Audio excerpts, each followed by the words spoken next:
안녕하십니까. 아침의 광장 손지민입니다. 자, 여야가 공천 작업을 마무리하고 본격적인 선거전에 돌입했습니다.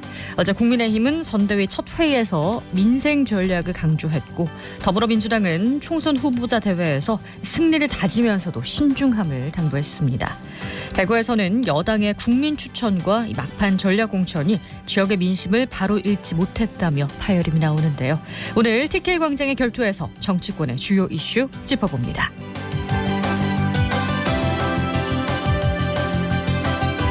3월 19일 화요일 아침의 광장, 오늘도 시사 비타민 알차게 챙겨드립니다. 먼저 이 시각 교통 상황과 날씨 알아보죠. 배안 리포터. 네, 오늘 시내도로는 밀리는 구간이 많습니다.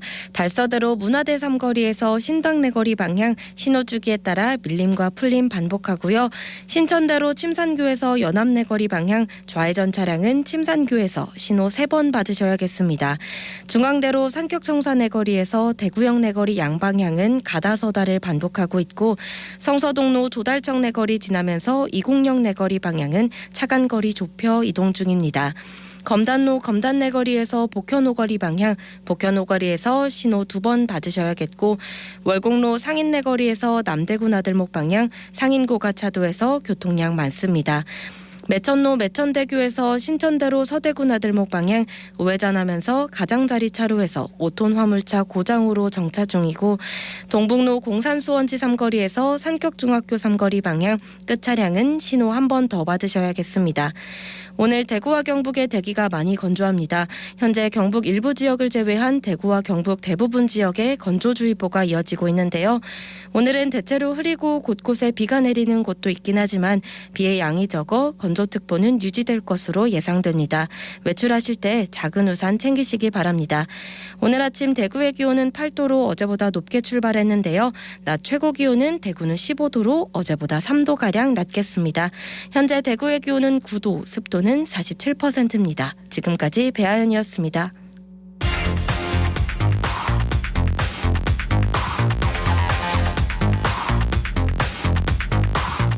빠르고 정확하게, 명쾌하고 날카롭게 대구 경북의 오늘을 보는 KBS 대구 아침의 광장과 함께하고 계십니다. 네, 대구 경북의 주간 브리핑으로 이어가죠. 오늘 아침 뉴스 매일신문 김윤기 기자와 함께합니다. 안녕하세요. 예, 안녕하세요. 네, 첫 소식 볼까요? 예, 대구 경북 신공항 건설 사업을 담당할 특수목적법인 구성이 본격화됩니다. 한국토지주택공사, 한국공항공사 같은 공기업과 산업은행, 기업은행 같은 국책은행이 사업에 참가할 예정입니다. 대구시는 이달 20일, 그러니까 내일 오전 10시 시청 산격청사에서 LH 한국공항공사, 대구도시개발공사 등과 함께 대구 경북 신공항 건설 및 종전부지 개발 사업 업무 협약을 맺는다고 어제 밝혔습니다. 시는 오는 21일, 그러니까 모레는 산업은행, 기업은행, 국민은행, 하나은행 등 8개 금융기관과도 같은 내용의 업무 협약을 맺습니다. 네, 반가운 소식인데요. 예, 홍준표 시장은 전문성과 안전성을 갖춘 공공기관은 물론이고 신뢰도 높은 금융기관이 잇따라 업무 협약에 참여하면서 SPC 구성이 본궤도에 오를 거라고 말했습니다. 대구시는 오는 25일에는 건설 투자자, 재무적 투자자, 전략적 투자자 등 민간 참여자 공모 공고도 낼 계획인데요. 시는 이번 협약을 기점으로 상반기 안에 공공과 민간 부문 SPC 구성을 모두 마친다는 계획입니다. 네, 그만큼 특수목적법인이 중요하다는 반증일 것 같습니다. 근데 지금 신공항 화물터미널 관련해서 또 얘기가 나오고 있다고요.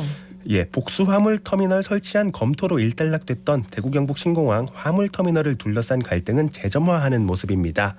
의성군 지역 사회단체들이 TK 신공항 복수화물터미널 설치를 명문화해 줄 것을 국토교통부에 재차 요구하고 나섰는데요. 의성군 통합신공항 이전 지원위원회는 어제 입장문을 내고 복수화물터미널 설치 외에는 어떤 조건도 수용할 수 없다고 주장했습니다. 이들은 최근 국토교통부와 면담을 갖고 복수화물터미널 설치에 대한 명확한 답변을 요구했는데 국토부가 원론적인 답변으로 일관했다면서 이같이 밝혔습니다. 당시 화물터미널이 의성 지역에 오지 않으면 의성의 공항 이전은 불가능하다는 이런 입장을 내놓은 것에 대해서 국토부는 전문가 검토기구에서 확인하고 있다는 입장을 고수한 걸로 전해졌습니다. 네, 의성 지역 분들이 좀 붕괴하고 있는 것 같은데 화물터미널 입지 문제가 완전히 해결된 게 아닌가 봅니다. 예, 지난해 8월 TK 신공항 민간공항 사전 타당성 조사 결과 발표 이후에 의성군은 의성 지역의 화물터미널 배치를 요구하면서 거세게 반발했는데요. 같은 해 10월 이철우 경북도지사가 군위에 설치하는 여객 화물터미널 외에 의성군에 화물 전용기용 화물터미널을 설치하는 복수 설치안을 중재안으로 제시해서 갈등이 당시 봉합 수순을 밟았습니다. 국토부는 올해 말까지 수립할 민항 기본계획에 화물터미널 복수 설치안 반영 방안 등을 두고 전문가 검토기구를 가동 중입니다. 네, 전문가 검토 단계에서 경북도의 중재안과 같은 결론이 나올지 좀 더 기다려봐야 하는 상황이네요. 네, 다음 소식 보겠습니다. 네, 불법 무인 헬스장이 우후죽순 생기고 있는데 대구 시내 지자체들이 단속은 형식적인 수준에 그치고 있는 걸로 나타났습니다. 이 무인 헬스장은 코로나19 이후로 각광을 받고 있는데요. 이용객들은 원하는 시간대에 운동을 할 수 있고 업주는 인건비를 줄일 수 있기 때문입니다. 다만 현행법상 영리 목적 헬스장에는 생활체육 지도사 자격증을 보유한 지도자가 머물러야 하기 때문에 불법입니다. 혼자 운동하다가 다칠 수도 있을 텐데요. 관리가 좀 필요할 것 같은데요. 예, 지난달 27일 부산 한 무인 헬스장을 이용하던 50대 여성이 숨진 채 발견되는 사고가 있었고요. 앞서 2017년에도 경남에 있는 한 헬스장에서 60대 남성이 무거운 역기에 짓눌리고도 주변이 도움을 구하지 못해서 질식사한 사건도 있었습니다. 모두 상주 근로자가 있었다면 피할 수 있었던 혹은 빠르게 조치가 이뤄질 수 있었던 건으로 보이는데요. 네. 단속 자체가 허술하다 보니 이런 불법 영업이 근절되지 않고 있다는 지적이 나옵니다. 이거 단속 성과가 별로 없나 보군요. 예, 대구시만 해도 지난 1월 산하 9군에 지도점검을 요청했는데요. 대구시 내 7개 구청을 대상으로 확인한 결과 지금까지 단속에 걸린 곳은 단 한 곳도 없었습니다. 이 내용을 살펴보면 이런 결과가 이해가 가는데요. 네. 단속이 오전 9시부터 오후 6시까지 일과 시간대에만 이루어졌기 때문입니다. 이들 무인 헬스장 대부분이 이용객이 많은 주간이나 저녁 시간대에는 상주 인력을 두고 심야라든가 새벽 시간대에는 무인으로 운영되는 형태라서 일과 시간대 단속은 의미가 없다는 지적입니다. 대구시는 어제 각 구군마다 재점검을 요청했고요. 야간 시간대에 실효성 있는 단속이 이루어지도록 하겠다고 밝혔습니다. 네, 불법 영업 근절을 위한 단속도 강화를 하고 이용자들도 지도자가 있는지 좀 잘 살펴보셔야겠습니다. 마지막으로 소식 하나만 볼까요? 예, 상급 종합병원들이 의사들이 진료 거부 속에 심각한 경영난에 노출되고 있습니다. 의료계에 따르면 서울에 있는 소위 빅5라고 불리는 대형 상급 종합병원의 손실이 하루에 7에서 10억 원에 달하는 걸로 알려졌는데요. 대구 시내 상급 종합병원들도 그 규모에 관해서는 쉬쉬하고 있습니다만 모두 1, 4분기 적자를 예상하고 있다고 합니다. 의료 공백 상황이 길어지면 비상경영 체제로 갈 수밖에 없을 걸로 보이고요. 네. 실제로 경북대병원이라든지 대구가톨릭대병원, 대구파티마병원이 병동 규모를 조금씩 축소해 운영하고 있습니다. 또 일부 병원에서는 유사진료과의 통폐합 얘기도 나오고 있는 상황입니다. 네, 오늘 아침 뉴스 여기까지 듣죠. 매일신문 김윤기 기자였습니다. 고맙습니다. 감사합니다. 안녕하십니까. 저는 산림조합 중앙회 대구 경북지역본부 과장 이창입니다. 지구온난화로 인해서 지금 평균 기온이 이제 상승하다 보니 이제 식목일 4월 5일 기준보다는 3월 초에서 이제 나물 식재를 많이 하고 계셔가지고 저희 산림조합은 지금 조합원들이 생산한 우량 묘목을 저렴한 가격에 판매하고 있고요. 저희 나무 전시 판매장에는 이제 유실수 그리고 조경수 그리고 약용수 등 이렇게 3가지 파트로 해가지고 이제 판매를 하고 있고요. 수종은 약 60여 종 지금 판매를 하고 있습니다. 인기 많은 수종은 이제 유실수 중에서 감, 밤, 대추, 매실, 자두 이런 수종들이 인기가 참 많습니다. 정원수 중에서는 이제 황금 척백이라든지 에메랄드 그린 척백 나무입니다. 그리고 옥향 많이 찾고 계십니다. 해마다 방문해 주시면서 나무를 잘 키우고 계시다 그러면서 올해는 다른 나무를 한번 키워보겠다 이런 식으로 계속 저희 산림조합을 찾아주시는 그런 고객님들 뵐 때마다 행복감을 많이 느낍니다.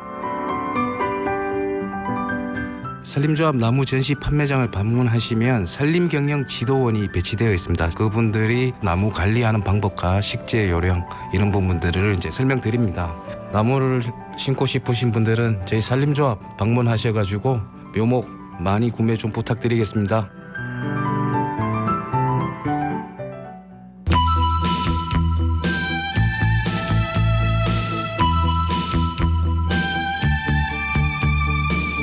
TK에서 바라보는 정치, TK가 바라는 정치. 대구 경북의 다양한 목소리를 펼치는 TK 광장의 결투입니다.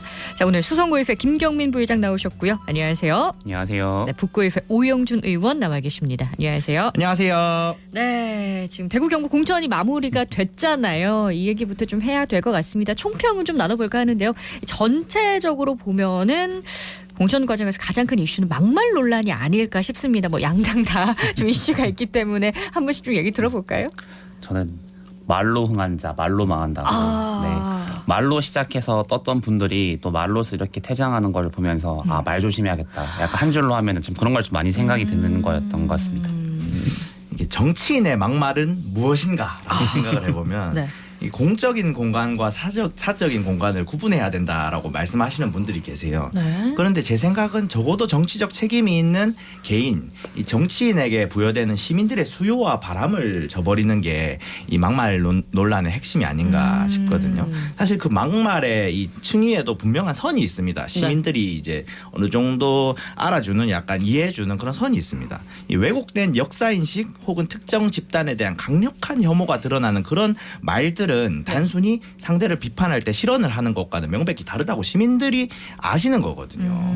그 이제 최근에 많은 논란이 됐던 게 사실은 이제 뭐 그런 언어로 직접 발화로 말하는 게 아니고 뭐 페이스북이라든지 약간 그런 네네. SNS 상에 담벼락에 이제 올라왔던 글들이 좀 논란이 많이 됐는데 이게 착각을 좀 많이 하시는 것 같아요. 저희가 이 SNS가 익숙해진 게 벌써 10년이 넘었거든요. 그럼 단순히 나의 개인의 담벼락이라고 해서 사적인 공간이다라고 생각을 하는 것은 적어도 정치인은 그렇게 생각을 하면 안 된다.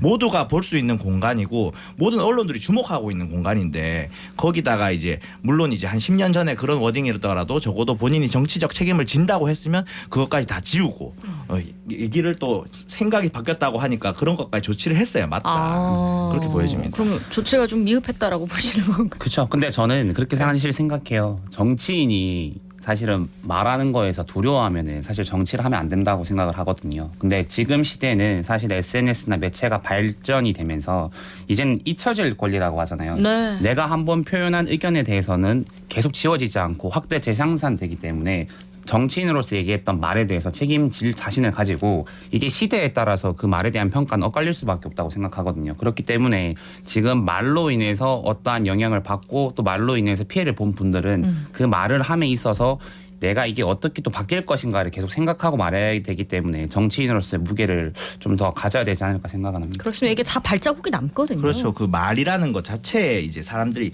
집중을 하는 게 아니고 그 말을 통해서 그 사람 후보자나 정치인에 대한 면면을. 판단을 하는 거예요. 그 그렇습니다. 판단이 현재 시민의 선에 못 미치는 거죠.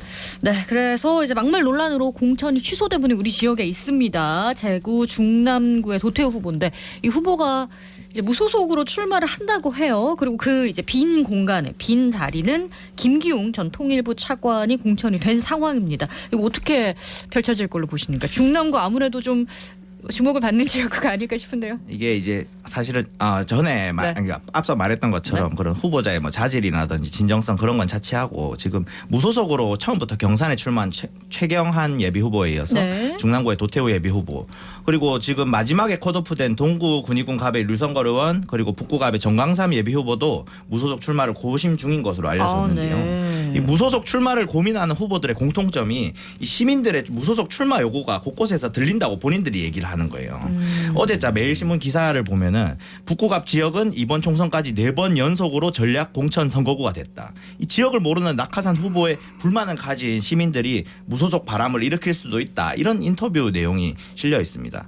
그런데 또 현실은 또 녹록지 않잖아요. 이 지난 총선 때도 무소속으로 출마했던 대구에서 당선된 사례가 홍준표 시장이 유일하고 당시 현역 프리미엄을 받음에도 무소속으로 출마해서 낙선했던 이 달서갑의 곽대훈 전 의원, 북구갑의 정태욱 전 의원 전부 다 20%를 못 넘었어요. 그런 한계를 지금 예비 후보들도 무소속으로 고심 중이거나 선언했던 후보들도 알고 있는 거죠. 무소속 보수 후보들 어떻게 보시나요? 네, 뭐 중남구 지역만 사실 두고 보면은 이 국민의힘에서 최고의 경쟁률을 기록했던 지역이기도 그렇죠. 하잖아요. 그렇기 때문에 사실 공천 결과가 이렇게 나왔을 때 무소속이 많이 나올 것이라는 건 사실은 좀 예측된 결과라고 생각을 하고요. 네. 그리고 대구 전반적으로 봤을 때도 사실은 한동훈 위원장이 처음 추구했던 게 시스템 공천하겠다, 공천에 대해서 공정하게 하겠다라는 부분에서 대구 지역이 굉장히 좀 늦었잖아요. 늦은 지역에서 일부러 좀 봤을 때. 늦어진 경향이 그렇죠, 있는 그렇죠. 것 같아요. 그러다 보니까 네. 여러 가지를 좀 검토하다 보니까 이 현역이 좀 날아가고 또 당에서 주요 요직을 맡았던 분들도 이 공천에서 컷오프 되는 일들이 많았던 것으로 비춰봤을 때는 결국은 이 좀 공정하게 하기 위해서 노력은 했지만 어쨌든 반발이 나올 수밖에 없었다. 그렇기 때문에 무소속은 더 나올 것이라고 생각은 합니다. 도태우 후보도 그렇고 이제 부산의 장해찬 후보도 그렇고 예비 후보도 그렇고 이제 기존에 있던 그런 막말 논란 혹은 그 왜곡된 역사 인식 논란 등은 분명히 경선 이전부터 이제 인식되던 그런 내용이었거든요. 그러나 그 경선에 붙이는 과정에서 그거를 인식하지 못한 상태에서 경선까지 다 치러놨는데 지금 이런 이유로 뭐 탈락이 됐다. 이게 결국은 대구나 부산을 집중한다기보다 이로 인해서 벌어지는 수도권 민심의 변화에 집중을 했다. 저는 이제 대구 시민으로서 굉장히 기분이 조금 좋지가 않습니다. 왜냐하면은 대구 경북에서 나름의 상대당이지만 당원들의 선택을 받은 그런 물론 저희 당도 이제 뭐 벗어날 수는 없습니다만 그런 이제 일련의 과정들이 사실은 뭐 예를 들면 뭐 이인재 방지법 같은 경우에 경선을 통과해서 이제 만약에 경선에 졌다고 하면은 무소속으로 못 나오잖아요. 근데 컷오프는 해당 사항이 없거든요. 근데 이런 이제 구조를 잘못 만든 각 당에도 책임이 있다고 생각을 해요.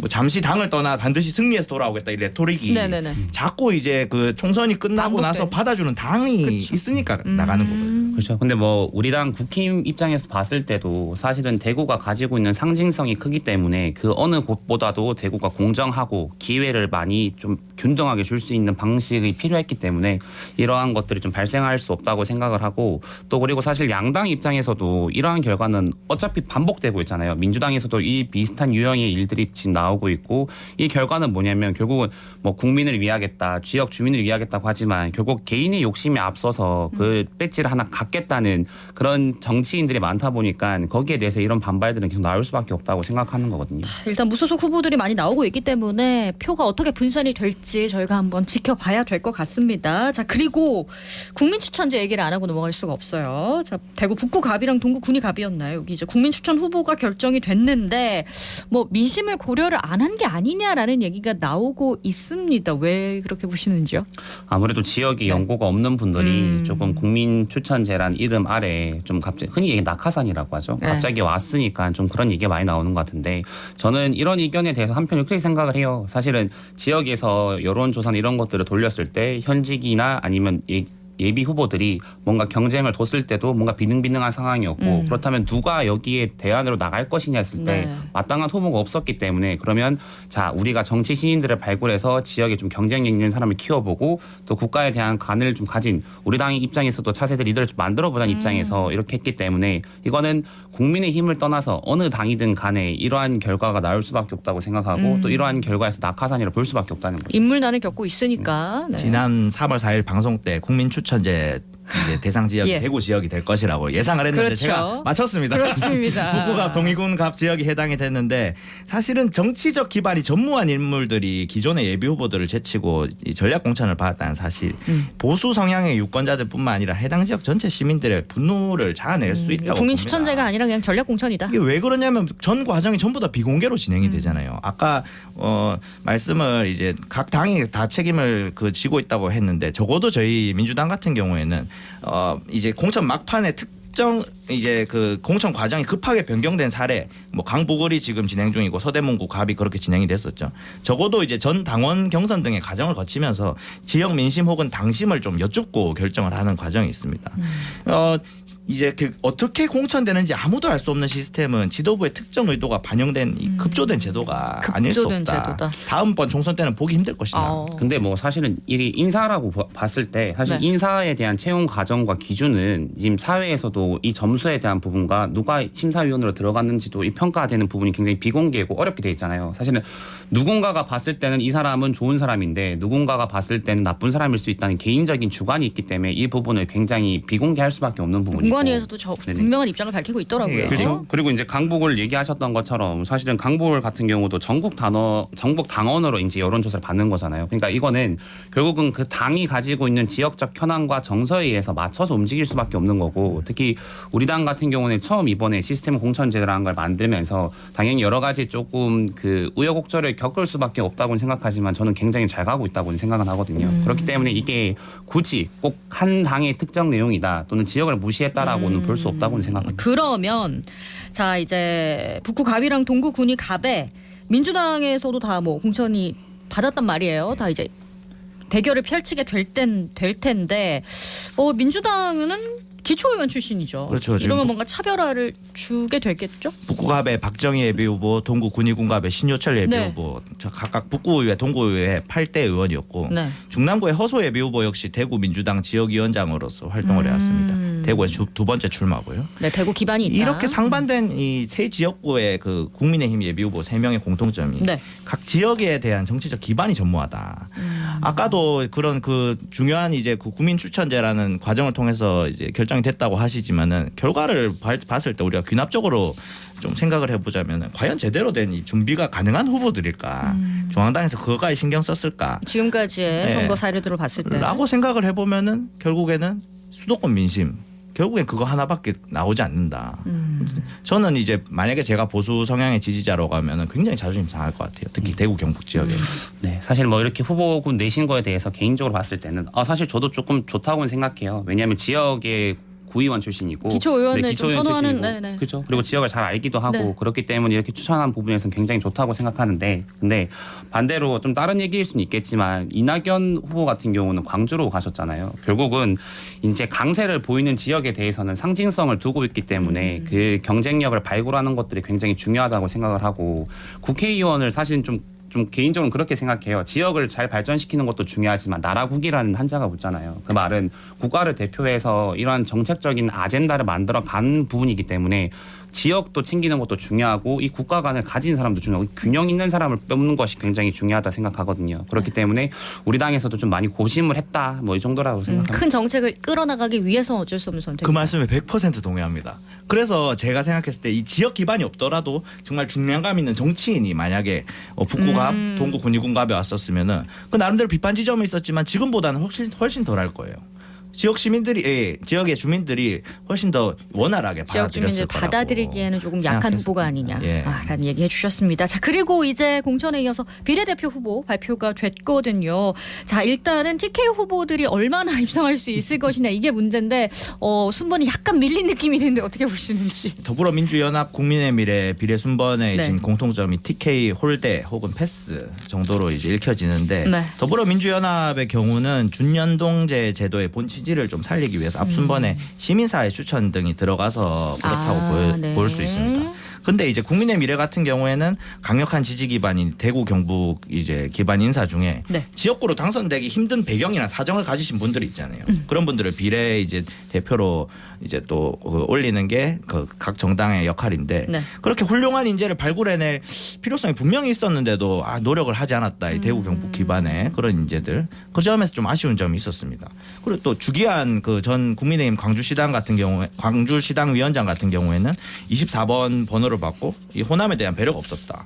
이 말은 지역에 대한 배려뿐만 아니고 지역 균형 발전에 대한 생각도 좀 부족했지 않나 그렇게 또 평가가 됩니다. 저는 기존에 우리 당이 추구했던 방향을 보면은 사실은 누가 봐도 엘리트적인 스펙과 누가 봐도 이 사람 정말 화려하다라는 분들에 대해서 많이 선호했던 것 같은데 이번에는 좀 이 비례대표 국회의원 후보자를 선발하는 과정에서는 네. 약간 그거랑 정반대로 이 사람이 이렇게 올라왔나? 그리고 대구 경북이 이렇게 미쳐졌나 할 정도로 좀 개혁에 대한 이미지를 계속 강조하잖아요. 네. 그런 부분에서 이번에 이 발표난 것도 보면은 약간 아쉬운 부분은 당연히 있을 수는 있겠지만 그래도 그 변화의 취지에 맞게 좀 인사들이 나왔다라고 생각은 하고 있습니다. 그렇군요. 일단은 TK 인사들이 얼마나 국회에 많이 입성을 해서 우리 지역을 더 발전시키냐 이게 아무래도 우리가 가장 궁금한 부분들이니까 계속해서 관심 모아줄 수밖에 없을 것 같습니다. 그리고 어제 조국혁신당 비례대표 순번이 발표가 됐습니다. 이게 막 온라인 투표도 하고 이랬던 것 같은데 일단은 뭐 1번은 여성 몫인 것 같아요. 그리고 2번은 조국 대표가 받았습니다. 근데 조국 대표의 조국혁신당의 지지율 좀 오르는 모양새라서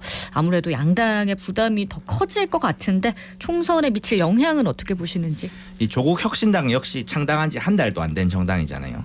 인재 영입 과정부터 비례순번 선정까지 굉장히 빠르게 진행이 됐어요. 네. 이 비례순번을 정하는 투표를 진행하는 과정에서 이 짧은 시간 내에 모인 10만 명이 넘는 당원들 이 당원들이 후보들 면면을 살펴보는 시간이 적었을 것이다라고 네. 예측이 되고 조국 혁신당 당원들 사이에서는 어제 투표 결과를 보고 전체적으로 만족스럽지만 인기 투표처럼 진행되는 것 같다. 아쉽다라는 말을 제가 봤습니다. 네. 조국 혁신당 비례정당 투표율이 1등이 될 것이라는 전망도 나오는데 이 본선에 들어가면 상황이 많이 바뀌겠지만 총선에 의미 있는 영향을 미칠 것이라는데 이견은 거의 없어 보이거든요. 근데 다만 아쉬운 점은 이 정책 선거를 표방하는 각 정당들과 언론들이 실제로는 이 지형과 판세, 후보 간 파워 게임에 집중하는 현상이 나는 결과가 아닐까. 이 말처럼 이제 바꾸긴 쉽지는 않겠지만은 이번 조국 혁신당 비례 순번 이 결정 과정을 보면서 여실히 느껴졌다고 좀 보여집니다. 네, 그럼 우리 이 김경민 부의장 같은 경우는 시스템 공천에 굉장히 확신을 갖고 있고 원칙과 규칙을 좋아하는 분이기 때문에 이번 비례대표 순번 어떻게 보셨는지 조국 혁신당. 저는 사실 이분을 보면 느꼈던 게 예. 공정의 단어를 이렇게 유행하게 만든 주인공이라 생각을 하거든요. 네. 근데 이런 조국 혁신당 같은 경우도 보면은 굉장히 지지율이 높게 나오고 있고 이 비례대표 제도에 대해서도 또는 후보에 대해서 관심이 많잖아요. 네. 근데 저는 향후 이 방향에 대해서는 어떻게 보고 있냐면 사실은 민주당에 대한 부분이 조금 여기에 대해서 조금 큰 길을 좀 제시하지 않을까 네. 생각을 하는데 사실 조국 혁신당에 대해서 많이 주목했던 거는 저희로 치면 개혁신당이 있었잖아요. 근데 초기에 시작했을 때 많은 관심을 받았고 여기에 대해서 또 변화가 있을 거라고 생각은 했지만 우리 국민의힘에서 뭔가 이러한 제도들이 뭔가 만들어지면서 여기 개혁신당에 대한 주목도는 떨어졌단 말이죠. 근데 조국 혁신당 같은 경우도 사실 비례대표 뭐 온라인 받고 하고 다 좋은데 이게 지금 주목을 받는 거는 민주당에 대한 뭔가 욕구가 뭔가 채워지지 않았기 때문에 여기를 지금 쏠리고 있기 때문에 네. 그 민주당이 과연 어떻게 변화할 것인가에 대해서 여기에 대한 게 유행으로 그칠 것인가 아니면 쭉 갈 것인가인데 조금 재밌는 것 같아요. 공정에 대해서 얘기했고 영화의 주인공이고 이제 또 이런 분이 이렇게 나와서 또 이렇게 인기를 받는 팬덤 정치에 대한 공정의 말의 무게를 저희가 한번 또 생각해 볼 계기가 됐던 것 같아요. 자, TK 경쟁의 결투 북구의회 오영준 의원, 수성구의회 김경민 부의장과 함께했습니다. 두 분 고맙습니다. 감사합니다. 감사합니다. 네, 오늘 비 소식 그리고 눈 소식까지 일부 지역에 있습니다. 피해 없도록 미리 대비 꼭 하셔야겠습니다. 3월 19일 아침에 굉장히 준비한 소식은 여기까지입니다. 오늘도 고맙습니다.